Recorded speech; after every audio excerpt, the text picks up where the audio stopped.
8 വർഷം മുൻപ് Kottayam Caritas railway ഗേറ്റിന് സമീപത്താണ് വിജയകുമാറിന്റെ മകൻ ഗൗതമിന്റെ മൃതദേഹം കണ്ടെത്തിയത്. മൃതദേഹത്തിൽ ട്രെയിൻ ഇടിച്ച പരിക്കുകൾ ഉണ്ടായിരുന്നില്ല. റെയിൽവേ ട്രാക്കിൽ നിന്ന് ജെയ്നസ് രാജു തയ്യാറാക്കിയ റിപ്പോർട്ട് കാണാം നമുക്ക്. വിജയകുമാറിൻ്റെയും മീരയുടെയും കൊലപാതകത്തോടൊപ്പം തന്നെ ചർച്ച ചെയ്യപ്പെടുന്ന മറ്റൊരു മരണം കൂടിയുണ്ട്. അത് അവരുടെ മകൻ ഗൗതമിൻ്റേതാണ്. ഗൗതമിനെ മരിച്ച നിലയിൽ കണ്ടെത്തിയത് എൻ്റെ പിന്നിൽ കാണുന്ന ഈ റെയിൽവേ ട്രാക്കിലാണ്. 2017 ജൂൺ മാസം 3-ാം തീയതിയായിരുന്നു ആ സംഭവം. 2-ാം തീയതിയാണ് ഗൗതമിനെ കാണാതാവുന്നത്. അതിനുശേഷം പോലീസിൽ പരാതി നൽകി. പോലീസ് അന്വേഷണത്തിനിടയിലാണ് 3-ാം തീയതി പുലർച്ചെ 5:30 ഈ റെയിൽവേ ട്രാക്കിൽ മൃതദേഹം കണ്ടെത്തുന്നത്. അന്നിവിടെ ഒരു റെയിൽവേ ക്രോസ് കൂടി ഉണ്ടായിരുന്നു.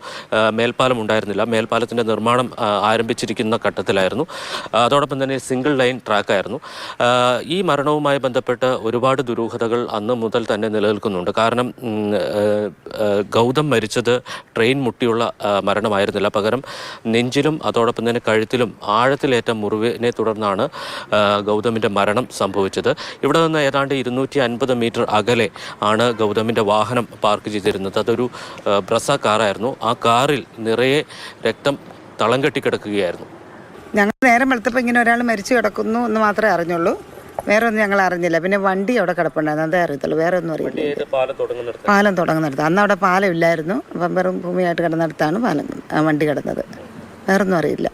സിംഗിൾ ലൈൻ ആയിരുന്നു ട്രാക്ക് അന്ന്. സിംഗിൾ ലൈൻ ആയിരുന്നു.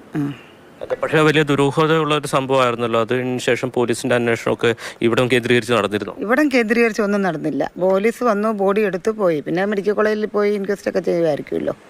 അന്നേരം വേറെ ഒന്നും ഇവിടം കേന്ദ്രീകരിച്ചൊന്നും നടന്നില്ല. പിന്നെ ആ വണ്ടി കിടക്കുന്നിടത്ത് പോലീസൊക്കെ വന്നായിരുന്നു.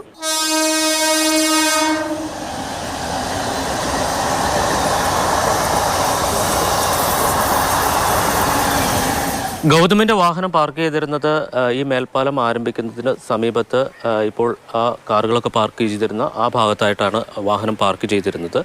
അവിടെ നിന്ന് സ്വമേധയ വളരെ മാരകമായിട്ടുള്ള മുറിവുണ്ടായിരുന്നു. അന്ന് ഈ പാത, ഈ കാണുന്ന ഈ വഴി ഉണ്ടായിരുന്നില്ല. അതിന് പകരം ഈ മേൽപ്പാലത്തിൻ്റെ മറുവശത്തുള്ള സർവീസ് റോഡാണ് അന്നുണ്ടായിരുന്നത്. അതിലൂടെ കാൽനട യാത്ര മാത്രമേ സാധ്യമാകുമായിരുന്നുള്ളൂ.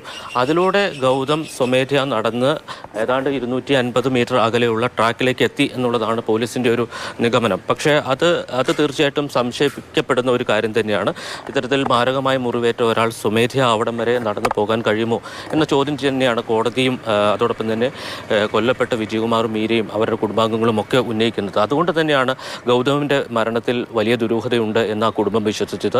ഇതിനെ തുടർന്നാണ് പോലീസ് അന്വേഷണം കാര്യക്ഷമമല്ല എന്ന് ചൂണ്ടിക്കാട്ടിക്കൊണ്ട് വിജയകുമാർ ഹൈക്കോടതിയിൽ പോവുകയും ഹൈക്കോടതിയിൽ CBI അന്വേഷണം ആവശ്യപ്പെടുകയും ചെയ്തു. ആ CBI അന്വേഷണം ആവശ്യപ്പെട്ട് അത് അംഗീകരിച്ച് ഏതാണ്ട് 2 മാസം പിന്നിടുന്നതേ ഉള്ളൂ. അതിനിടയിലാണ് ഈ 2 പേരും കൊല്ലപ്പെടുന്നത് എന്നത് തീർച്ചയായിട്ടും ഈ പഴയ ഗൗതമിൻ്റെ ഭരണം കൂടി ചർച്ചയാവാൻ ഇടയാക്കുന്നുണ്ട്. എന്തായാലും ഇതുമായി ബന്ധപ്പെട്ട് പോലീസ് അന്വേഷണം ആരംഭിക്കേണ്ടതുണ്ട്.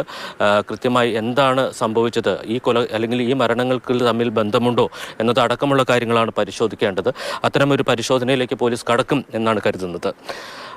കാരിത്താസിന് സമീപത്ത് നിന്ന് വിനു കാഞ്ഞിരപ്പള്ളിക്കൊപ്പം ജെയ്നസ് രാജു, മാതൃഭൂമി ന്യൂസ്.